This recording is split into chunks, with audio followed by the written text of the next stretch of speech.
مشاهدينا الكرام، معي الان الكابتن علي حجاج لاعب فريق التجمع الصحي. كابتن علي، هارد لكم اليوم، خساره كانت مؤلمه، ماذا تقول؟ اول شيء الحمد لله على كل حال. دائما بدايه اي بطوله المباراه الاولى تكون صعبه، واليوم يعني كانت فعلا بدايه صعبه، وما الله كتب يعني. اجتهدنا وحاولنا بس ما الله كتب انه نفوز. الف مبروك للفريق حرس الحدود، وهارد لك لنا، وان شاء الله لسه باقي ان شاء الله نتأهل باذن الله. والله بطولة التميز يعني صراحة لها من اسمها نصيب. التميز فعلا هي تميز.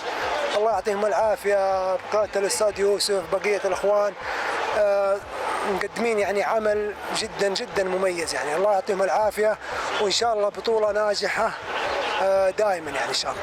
شكرا لك كابتن. العفو، الله يعطيك العافية، الله يعطيك العافية.